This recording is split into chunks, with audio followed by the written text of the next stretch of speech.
Outra investigação que se arrasta e há muito mais tempo é a denúncia de tráfico de órgãos que envolve 3 médicos e um menino de 10 anos. O chamado caso Pavese teve repercussão internacional. Os médicos foram condenados e presos, mas já estão livres outra vez. De um lado, Paulinho, um menino hospitalizado depois de bater a cabeça em uma brincadeira. Do outro lado, 7 médicos acusados de participar de um crime. Um suposto esquema para retirar e vender órgãos para transplantes. Eles teriam feito isso com Paulinho ainda vivo. 3 destes 7 médicos foram condenados. Eles levaram ele para a cirurgia de retirada de órgãos ainda vivo. Anestesiaram e retiraram os órgãos. A luta do pai de Paulinho para levar os médicos à justiça se tornou um caso de repercussão internacional. Semanas atrás, os 3 médicos condenados tiveram a prisão preventiva decretada pela primeira vez. São eles, os urologistas Cláudio Rogério Carneiro Fernandes e Celso Roberto Frasson Scaff, e o anestesista Sérgio Poli Gaspar. Todos trabalhavam na Santa Casa de Poços de Caldas, Minas Gerais. O caso aconteceu há quase 14 anos. Paulinho, na época, tinha 10 e morava neste prédio com os pais. Ele brincava na área de lazer do edifício que fica no primeiro andar quando sofreu uma queda de menos de 10 metros. Paulinho estava com os amigos na piscina. Ao sair da água, ele se aproximou de uma grade de proteção e acabou caindo. Ele saiu da piscina com as mãos molhadas, ele saiu e falou para os amiguinhos, olha como é que eu viro aqui e não caiu lá embaixo. E virou na grade. Nisso ele caiu lá embaixo. O porteiro Luiz Carlos estava de plantão naquele dia. Ele só gritava para a mãe dele que estava doendo, e estava machucado, que estava saindo sangue. Ele estava com medo do pai dele, que o pai dele ia brigar com ele, que tinha caído ali embaixo. Logo após a queda, o menino Paulinho foi levado para o hospital onde ocorreram os primeiros socorros. A unidade fica a poucos metros do local do acidente, na esquina da rua do edifício. Paulinho chegou com traumatismo craniano e ferimentos no rosto. No Hospital Pedro Sanches, fez exames e passou por uma cirurgia de 3 horas. Depois foi transferido para a Santa Casa. 2 dias depois do acidente, Paulinho estava morto. A certidão de óbito aponta traumatismo crânioencefálico como causa da morte. Paulo Pavese, o pai do menino, desconfiou quando recebeu a fatura do primeiro hospital, o Pedro Sanches. O valor da conta chegou a quase R$12 mil.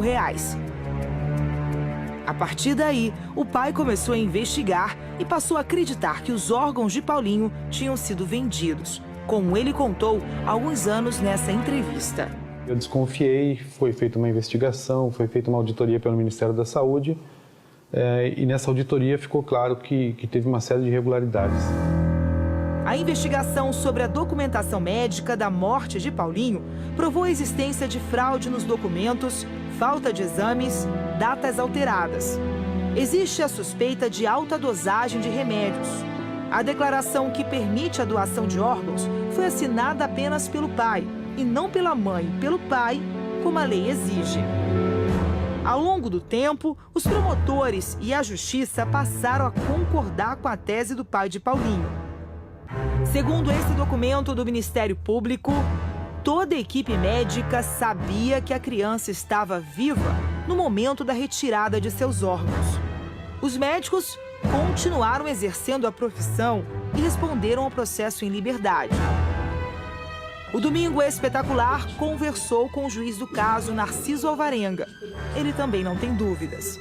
Essa criança, quando ela foi operada, ela estava viva, incluindo declarações escritas dos próprios médicos. O médico, o cirurgião principal, o urologista Celso Scaff, escreveu na folha do procedimento que a criança estava sem morte encefálica. Além disso, o médico anestesista, ele classificou o paciente em classificação ASA 5, ou seja, que estava vivo. E também aplicou, está escrito na ficha anestésica, que ele teria aplicado anestesia geral. Em todo o Brasil, existe uma fila única para os transplantes de órgãos. Não é possível furar a fila e nem pagar para receber um órgão antes dos outros. A sentença do juiz Narciso, porém, levanta a suspeita de uma rede de tráfico de órgãos que agiria nas cidades do sul de Minas.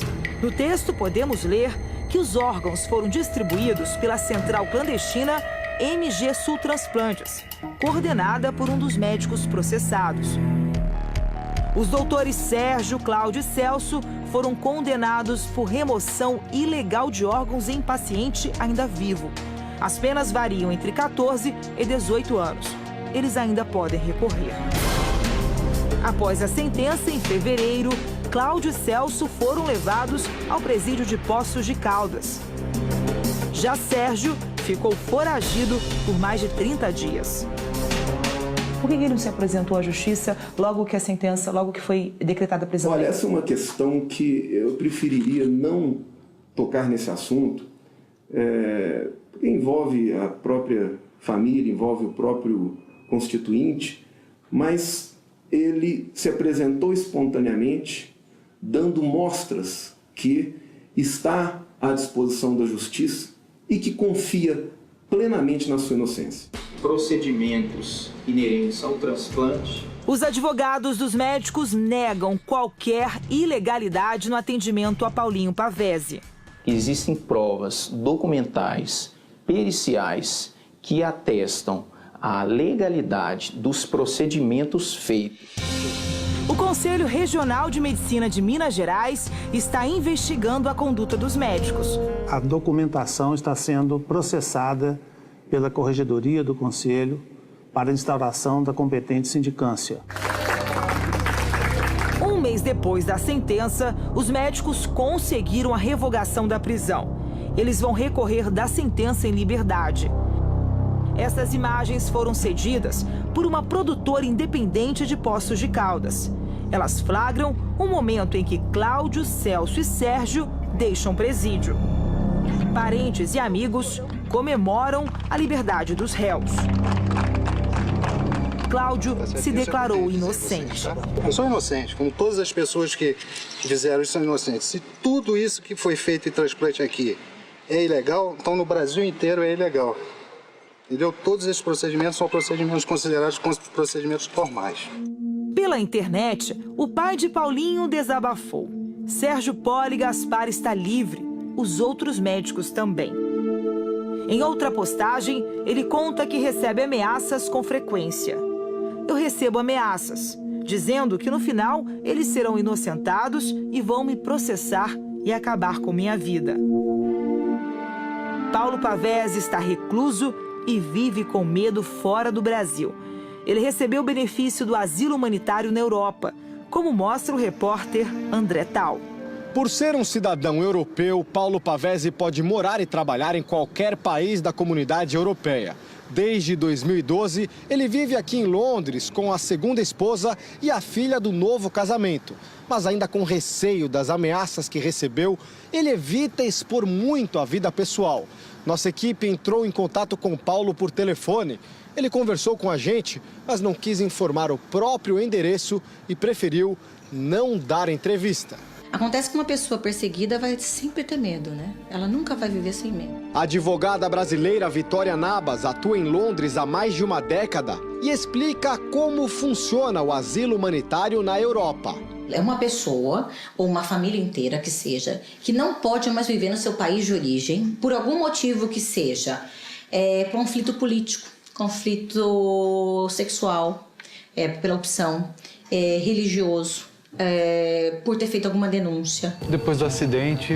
Um ano depois de chegar à Itália, Paulo Pavese recebeu a cidadania do país.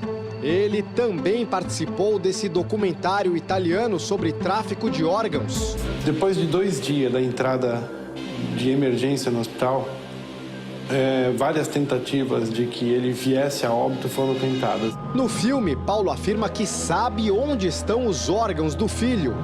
Ele diz conhecer as pessoas que compraram e receberam as córneas e os rins de Paulinho. Tem 2 crianças que receberam as córneas do meu filho, uma mora em Cuiabá e outra em Campinas.